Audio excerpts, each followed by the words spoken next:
Commander June Kim rubbed his tired eyes as he stared at the control panel of the spaceship Seal. The ship had been in deep space for 3 months now, and the endless black void outside was starting to feel normal. Earth had sent them to explore this distant sector of space, looking for resources or perhaps even friendly alien life. "Commander, I'm picking up something strange on the sensors," said Subin, the security chief. Her voice broke the quiet hum of the bridge. June walked over to her station and looked at the screen. A small dot was moving across the display. "Could be just space debris," he said. Subin shook her head. "No, sir. It's changing direction. Space rocks don't turn like that." As they watched, the dot changed course again, moving directly toward their ship. June felt his heart beat faster. In the 10 years since humans had started deep space travel, they had met only 3 alien species. All contacts had been brief and distant. "Wake up the crew," ordered June. "Tell them we might have first contact." The next hour was a blur of activity. The Seal's 20 crew members took their emergency positions. Hanjin, the young medical officer, prepared the quarantine bay in case they needed it. The ship's weapons, never fired except in drills, were charged and ready. "The object is now matching our speed exactly," reported Doyun, the pilot. His fingers moved quickly over the controls. "That's impossible. It's like it knows our every move before we make it." June watched as the object grew closer on the main screen. It was a ship, smaller than the Seal, but sleek and beautiful. Its surface shimmered with colors that seemed to shift and flow like water. "It's sending no signals," said Minji, the communications officer. She adjusted her headset nervously. "I tried all the first contact protocols. Nothing." "Should we fire a warning shot?" asked Subin. Her hand hovered over the weapon's controls. June thought for a moment. "No. Let's wait and see what they do." They didn't have to wait long. The alien ship glided alongside the Seal, and then, with perfect precision, attached itself to their main airlock.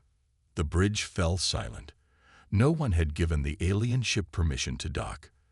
This was not how first contact was supposed to happen. They've bypassed our security systems," said Taedong, the technology specialist. He looked up from his screen with wide eyes. "Our airlock is connecting to theirs. I can't stop it." Subin pulled out her gun. "We need to defend the ship, Commander." Jung raised his hand, asking for calm. "Get a security team to the airlock. Armed but not aggressive. I'll go meet our visitors." "Sir, that's against every protocol we have," Subin protested. "So is an alien ship attaching itself to us without permission," replied June. "But if they wanted to harm us, they could have done it already. Let's not start a fight if we don't have to." 5 minutes later, June stood at the airlock with Subin and 3 security officers. All held weapons except for him. The airlock's status light changed from red to green, showing the connection was complete. "Ready?" asked June. Subin nodded, her face tense. "Ready, sir." June took a deep breath and pressed the button to open the inner door. The airlock hissed open. For a moment, there was only darkness beyond. Then a figure stepped forward into the light. June heard Subin gasp beside him. The being before them was tall, nearly 7 feet in height, with a slender form that moved with fluid grace. Its skin was covered in small scales that caught the light and reflected it in shimmering patterns of blue, green, and purple. The alien had a face that was almost human-like, but with larger eyes that seemed to contain swirling galaxies within them. Most striking was the crown upon its head, an intricate arrangement of what looked like living crystal that seemed to pulse with inner light. Behind this magnificent being stood 2 others of the same species, but without crowns. They carried no visible weapons but held small devices in their hands. Before anyone could speak, the crowned alien moved forward. The security team raised their weapons, but the alien took no notice of them. It walked directly to June, its eyes locked on his. June felt frozen in place. There was something in those eyes, something ancient and knowing that made him feel as if this being could see into his very soul. Then, to everyone's shock, the alien reached out and wrapped its arms around June in what was unmistakably a hug. Its scales were warm against him, and a sweet scent like nothing on earth filled his senses. The alien's mouth moved close to his ear, and in perfect, unaccented Korean, it whispered, "I finally found you, my human." June stood rigid with shock. The security team looked on in confusion, weapons half raised, unsure what to do when your commander is being hugged by an alien queen. When the alien finally released him and stepped back, June found his voice. You speak our language." The alien's scales rippled with colors in what might have been amusement. "I speak all languages. Commander June Kim of Earth Ship Seal *. My name is Queen Nera of the Stellar Sovereignty." Subin stepped forward. "How do you know who we are? How did you find us?" Queen Nera turned her galaxy eyes to Subin. "I have been searching for a very long time.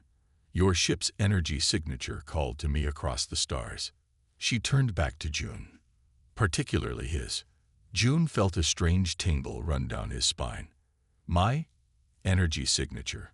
Perhaps we should speak somewhere more comfortable," said Queen Nera, looking around the narrow corridor. "There is much to explain, and little time." 20 minutes later, they sat in the ship's conference room. Queen Nera and her two companions, introduced as her advisors, sat on one side of the table. June, Subin, and the ship's senior officers sat on the other. The rest of the crew watched through video screens from their stations. "Let me understand," said June, trying to make sense of what the alien queen had told them.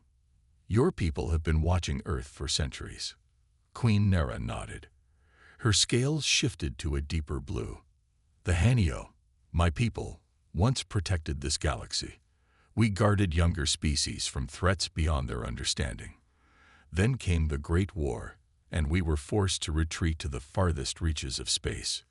And you think humans are, what, your replacements?" asked Taeyong, skepticism clear in his voice. "Not replacements," corrected Queen Nera. "Partners, successors, perhaps. We left sentinels watching for a species with the right balance of qualities, courage and compassion, innovation and insight. Your kind has grown faster than any species we have observed." Hyunjin leaned forward. "But why come to us now? Why this ship specifically?" Queen Nera's eyes fixed on June again. "Because of him." The room fell silent. All eyes turned to June, who shifted uncomfortably in his seat. "What do you mean, because of me?" he asked. Queen Nera's scales rippled with colors that seemed to express emotion. "Your genetic pattern, Commander Kim. It matches that of our last High Guardian, the greatest protector my people ever knew." Her voice softened. "In our culture, we believe in soul patterns that recur across space and time. You carry his." June felt the weight of everyone's stares. "That's hard to believe." "I understand your doubts," said Queen Nera. "But time is short. A threat approaches. The same threat that once drove my people into hiding. They are called the Void, and they consume entire worlds." Her galaxy eyes seemed to darken. "They have sensed Earth now, with its billions of minds. They will come." Subin's hand moved to her weapon. "Is that a threat?" "A warning," corrected Queen Nera, "and an offer of alliance. My people alone cannot stand against the Void. But humans have potential beyond any species we have encountered. Particularly you, Commander Kim." Before June could respond, the ship's alarm blared. Minji rushed to the communications panel on the wall. "Commander, we're receiving an emergency signal from Earth. Multiple unknown objects have appeared at the edge of our solar system." Queen Nera rose to her feet, her scales pulsing with urgent red patterns. "They have found us sooner than I feared. The Void comes." She extended her hand to June. "Will you trust me, Commander? The fate of both our peoples may depend on it." June looked at her outstretched hand, then at his crew. Their faces showed fear, confusion, and doubt. But something deep inside him, something he couldn't explain, told him this alien queen was telling the truth. He reached out and took her hand. "Tell us what we need to do." The next day, Jun sat in his private quarters, trying to make sense of everything. Queen Nera had returned to her ship to speak with her people, promising to come back with more information. The crew of the Seal was on edge. Some were excited about meeting aliens who could speak their language. Others were scared of the threat Queen Nera had talked about, the void. A soft knock came at his door. "Enter," said Jun. Hyunjin, the medical officer, stepped inside. She held a tablet in her hands. "Commander, I've been studying the medical scans we took of Queen Nera and her advisors," she said. "Their biology is amazing. Their scales don't just change color. They actually process and store energy. And their brains." She paused, looking for simple words. "Their brains are like nothing I've ever seen." Jun nodded, only half listening. His mind was on the Queen's words about his genetic pattern matching someone from her past. "Did you scan me too?" he asked suddenly. Kunjin looked surprised. "Yes, sir. Standard protocol after alien contact." "And nothing unusual, sir. You're perfectly healthy." Jun frowned. No sign of why Queen Nera thinks I'm special. Hyunjin shook her head. "Not that I can see with our equipment. Maybe her people have better technology." Before Jun could respond, Minji's voice came over the ship's speakers. "Commander, Queen Nera has returned. She's requesting to come aboard with some kind of device." 10 minutes later, Jun stood in the main cargo bay with Subin and several officers. The bay doors opened, and Queen Nera entered with 4 of her people. They carried a large crystal machine that glowed with soft blue light. "What is that?" asked Subin, her hand resting on her gun. "A memory shrine," said Queen Nera. Her scales shimmered with calm green patterns. "It will help me explain our history and the threat we face." Jun looked at the machine with curiosity. "Is it safe?" "Perfectly," Queen Nera assured him. "It will create images from my memories that all can see." Jun hesitated, then nodded. "Set it up." The Hanyo placed the crystal device in the center of the cargo bay. Queen Nera stepped forward and placed her hand on it. The blue glow brightened, then expanded into a cloud of light that filled the room. Suddenly, Jun and his crew weren't in the cargo bay anymore. They stood in space, watching stars and galaxies swirl around them.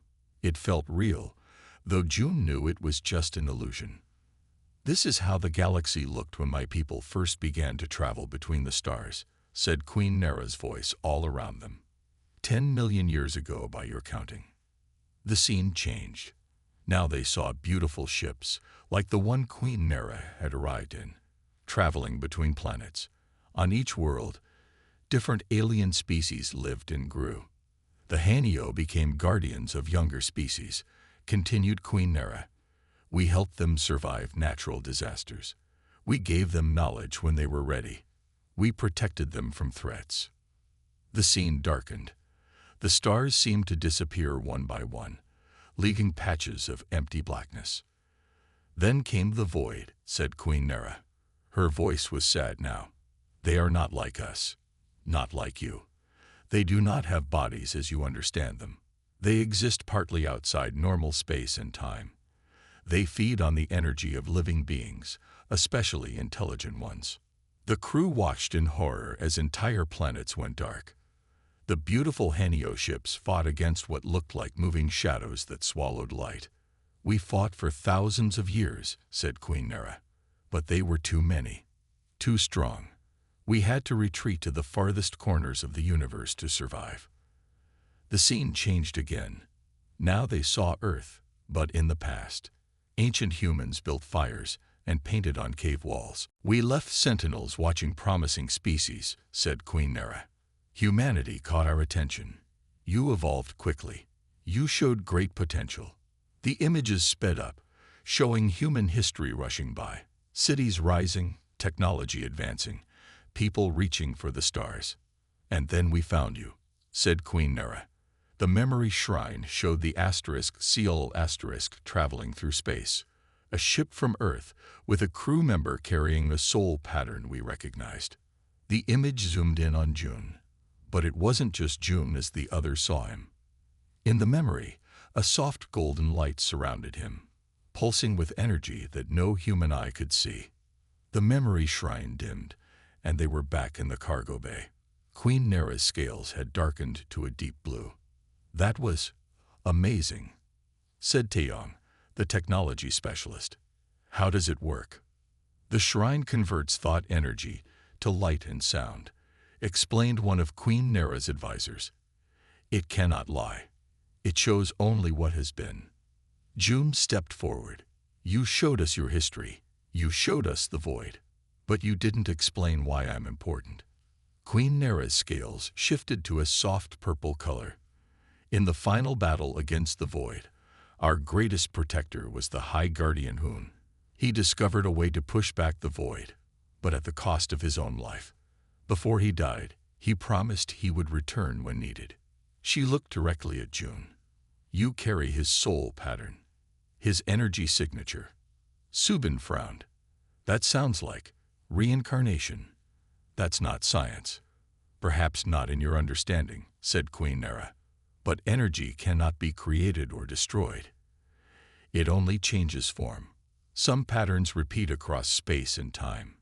June felt strange, like something was waking up inside him. If what you say is true, why don't I remember anything about being this High Guardian? Memory does not travel with the soul pattern, said Queen Nera. But the connection can be awakened. She stepped closer to June. The other humans tensed, but June raised his hand to keep them calm. May I? Asked Queen Nera, raising her hand to June's face. June nodded slowly. Queen Nera placed her palm against June's cheek. Her touch was warm, and suddenly June felt a jolt of energy run through his body. Images flashed in his mind. Stars and planets he had never seen, battles against shadow creatures, a feeling of great purpose. When she took her hand away, June staggered backward. Hyunjin rushed to support him. Commander, are you okay? She asked with worry in her voice. June blinked several times. I saw things, places I've never been, fights I don't remember fighting. Queen Nera's scales rippled with excitement. The connection is there, weak, but real. Subin stepped between them. That's enough for now. The commander needs rest. To everyone's surprise, Queen Nera agreed. Yes, this is much to process, but there is one more thing you should know. Her scales darkened. The void has already found Earth. The objects your people detected at the edge of your solar system, those are their scouts. The cargo bay fell silent. How long do we have? Asked June. A few weeks, perhaps, said Queen Nera. They move slowly at first, studying their prey. Prey, echoed Minji, her voice shaking. What can we do? Asked June. If your entire civilization couldn't stop them, how can we? Queen Nera's eyes seemed to brighten, because humans have something special, something we discovered only recently. She turned to Hyunjin. Your medical officer has already shown signs. Everyone looked at Hyunjin with surprise. Me? She asked. What do you mean? When you examined our biology, said Queen Nera, you understood things that should have been beyond your knowledge. You saw connections that your instruments could not show. Hyunjin looked confused. I just saw patterns. Exactly, said Queen Nera. Humans have a unique neurological structure. You can perceive energy patterns that other species cannot. With training, you can even manipulate these patterns. She turned back to June. And you, Commander, have the strongest potential of all. If you can fully awaken the connection to Hoon's soul pattern, you might lead humanity to its true potential. June felt the weight of her words. He looked at his crew, saw the fear and hope in their eyes. What's the first step? He asked. Queen Nera's scales shifted to a bright, hopeful blue. Come to my ship, bring your medical officer, and anyone else you trust completely. I will show you what humans are truly capable of." As the meeting broke up, Subin pulled June aside. "Commander, I don't trust her," she whispered. "This could all be a trick." June nodded. "I understand your concerns, but I saw something when she touched me. Something real." He looked toward Queen Nera as she prepared to return to her ship. "And if Earth is truly in danger, we need to know everything we can." "And if she's lying?" asked Subin. "Then we'll find out," said June. "But my gut tells me she's not." Subin sighed. "I'll come with you to her ship. Someone needs to watch your back." June smiled at his loyal security chief. "I wouldn't have it any other way." June had never seen anything like Queen Nera's ship. From the outside, it looked small, but inside it was vast. The walls glowed with soft light that seemed to come from within the material itself. The air smelled sweet, like flowers after rain. June, Subin, and Hyunjin followed Queen Nera through curving hallways. Other Henio they passed bowed their heads to their queen. Some looked at June with curious eyes. "They know who you are," said Queen Nera, noticing June's discomfort, "or rather, who you once were." "I'm still not sure I believe that," said June. Queen Nera's scales rippled with colors that might have been a smile. "Belief is not required, only openness to possibility." She led them into a large round room. In the center stood a pool of what looked like silver water. Around it were crystal pillars that hummed with energy. "This is our awakening chamber," explained Queen Nera. "Here, we help young Hanio discover their abilities. It should work for humans, too." Subin stepped in front of June. "What exactly are you planning to do to them?" "Nothing harmful," assured Queen Nera. "The chamber simply makes it easier to see and manipulate energy patterns." Hyunjin moved closer to the silver pool, her eyes wide with wonder. "It's beautiful." "Who wants to try first?" asked Queen Nera. June looked at Hyunjin. The young medical officer was clearly eager. "I'll go," said Hyunjin before June could volunteer. "If that's okay, Commander." June nodded. "Be careful." Queen Nera guided Hyunjin to the edge of the pool. "Look into the silver water. Tell me what you see." Hyunjin peered into the pool. At first, she saw only her reflection. Then the surface rippled, and she gasped. "I see patterns, like strands of light moving and connecting." "Those are energy flows," explained Queen Nera. "They exist all around us, but most species cannot see them. Reach out your hand over the pool. Don't touch the water. Just hold your hand above it." Hyunjin did as instructed. She held her hand palm down above the silver surface. "Now imagine you can touch those strands of light. Feel them with your mind." Hyunjin's face showed intense concentration. For a long moment, nothing happened. Then, slowly, the silver water began to move. It rose up in a small column toward Hyunjin's hand. "I'm doing that," she whispered. "Yes," said Queen Nera. Her scales flashed with bright colors of excitement. "You are manipulating energy directly with your mind. Most species need technology to do this. Humans can do it naturally." Subin watched with a mixture of amazement and suspicion. If humans have this ability, why haven't we discovered it before? "You have, in small ways," said Queen Nera. "Throughout your history, some humans showed these talents. You called them mystics, psychics, miracle workers.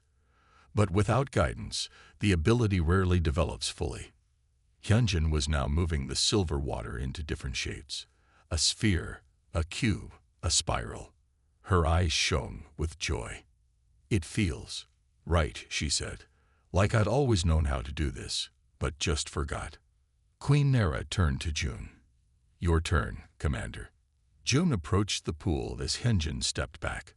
The silver surface was calm again. "For you, we must go deeper," said Queen Nera. "You must enter the pool." Subin stepped forward. "No way. We don't know what that stuff is." "It's perfectly safe," said Queen Nera.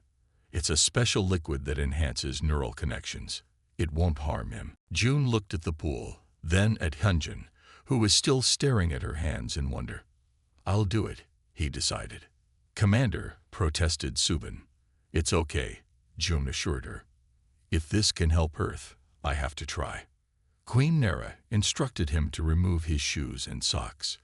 June did so, then stepped into the pool.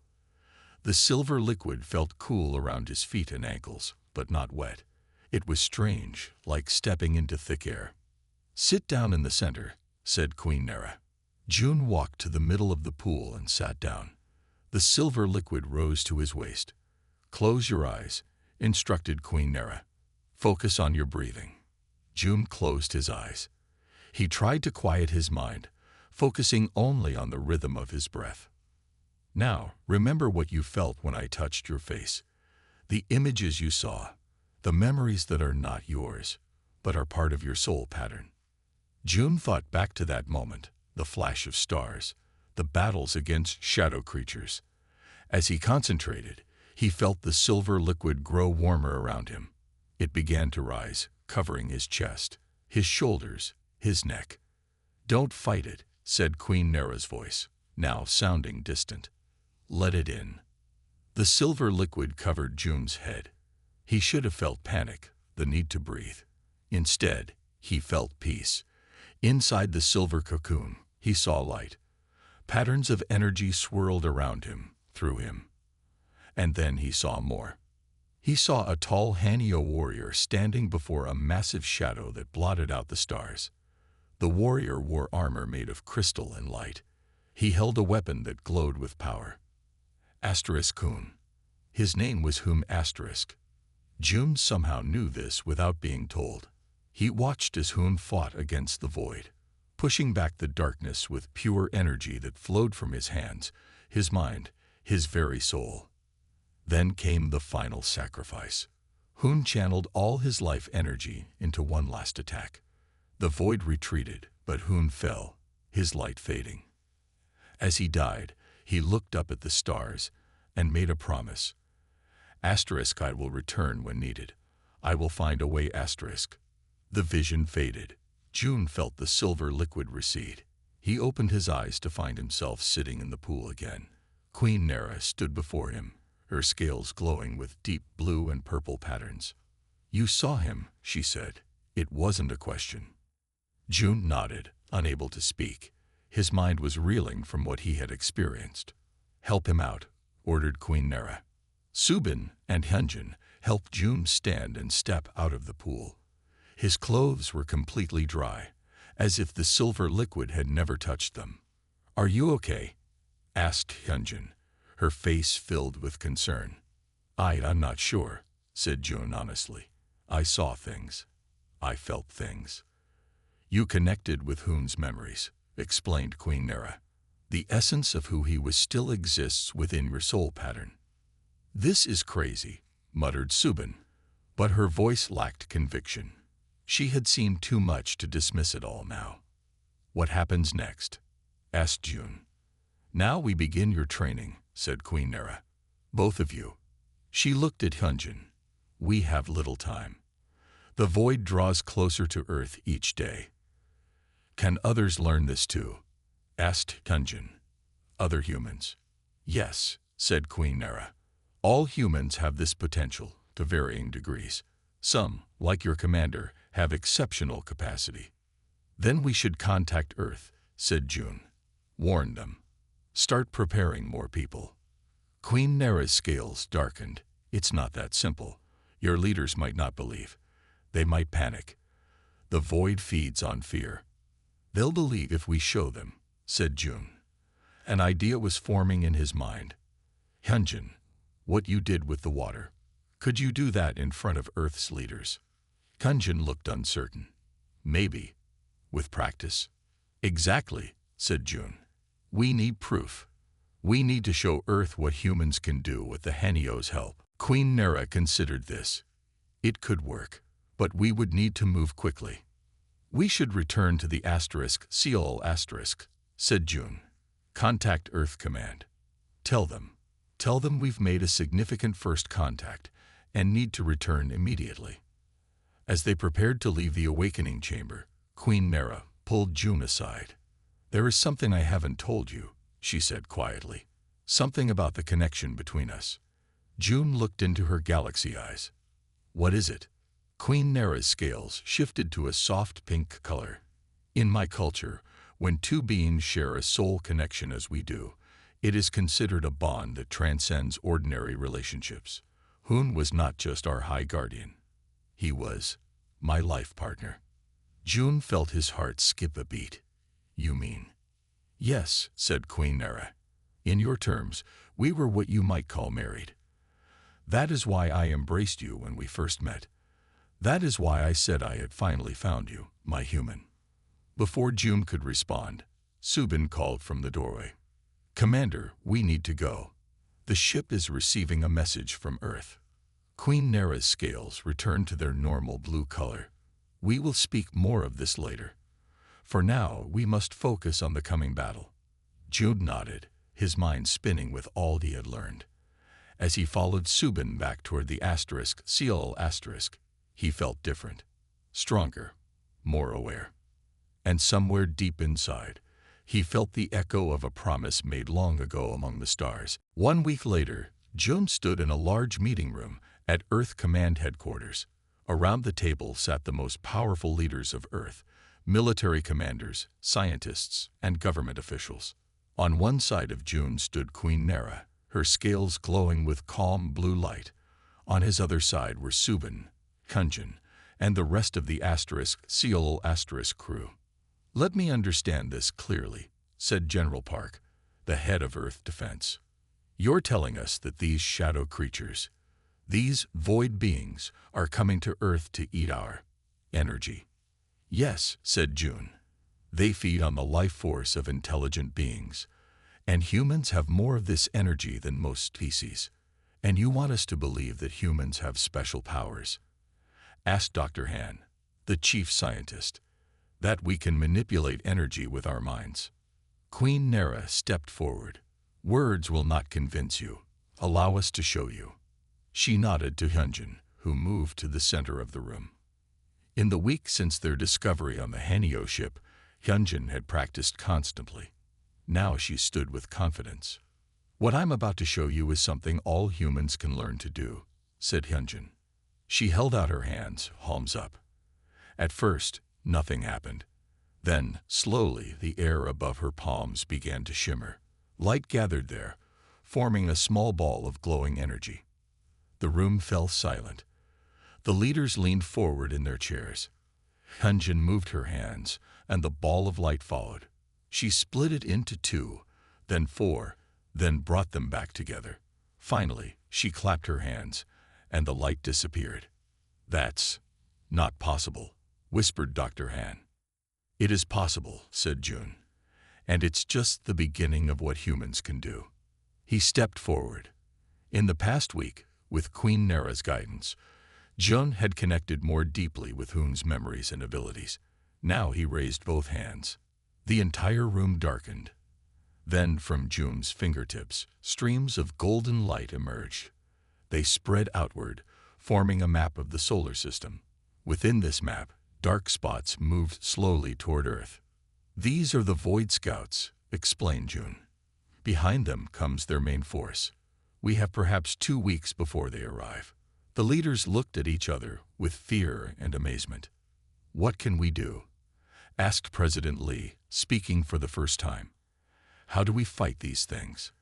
"We awaken humanity's potential," said Queen Nera. "We teach as many humans as possible to use their abilities. Together, we create a shield of energy around your planet." "How many humans can learn this in 2 weeks?" asked General Park. "Not all will have the same strength," said Queen Nera. "But with the help of technology, we can amplify the abilities of those who learn quickest." June lowered his hands, and the light display vanished. "We need your help, Madam President. We need to broadcast a message to the world. We need volunteers." President Lee was quiet for a moment. Then she nodded. "I've seen enough to believe you. What do you need from us?" The next week was a blur of activity. Queen Nera's ship sent a signal to her people, and more Hanyo ships arrived. 20 of them, carrying teachers and technology. Training centers were set up around the world. June and Hyunjin appeared on global broadcasts, demonstrating their abilities and explaining the threat.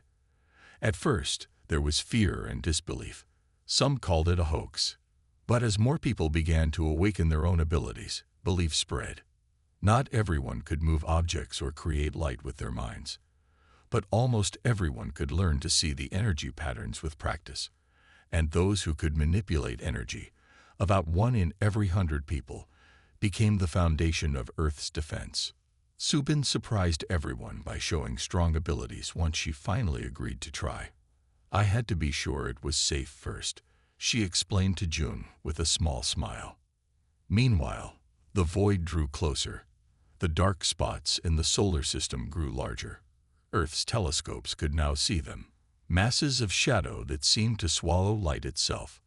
The day before the void was expected to reach Earth, June stood with Queen Nera on the roof of Earth Command. They looked up at the night sky, where the stars seemed dimmer than before. "Are we ready?" asked June. Queen Nera's scales shifted with uncertain colors. "I don't know. My people fought the void for thousands of years and failed. But we never had allies like humans before." June felt the weight of responsibility on his shoulders. In the past 2 weeks, he had connected more fully with Hoon's memories. He now understood the sacrifice the ancient guardian had made. "I might have to do what Hoon did," said June quietly. "Give my life to stop them." Queen Nera's scales darkened with sadness. "I lost you once. I don't want to lose you again." June looked at her. Over the past weeks, he had grown to care for the alien queen. Their souls were connected across time and space. It was strange, but it felt right. "Let's hope it doesn't come to that," he said. The next morning, the sky darkened as the first wave of the void approached Earth. They looked like living shadows against the blue sky, massive clouds of darkness that moved with purpose. June stood on a platform in the center of a large field. Around him, in a circle, stood 1,000 humans who had shown the strongest energy abilities. Beyond them, millions more watched on screens, ready to add their energy to the defense. Queen Nera and her people stood in their own circle, their scales glowing brightly. "Everyone knows what to do," said June through the communication system. "Focus your energy as we practiced. See the patterns. Connect with each other." June closed his eyes. He reached out with his mind, feeling the energy of every person around him. One by one, they connected, forming a vast web of power. Hyunjin stood to his right, Subin to his left. He felt their energy join with his.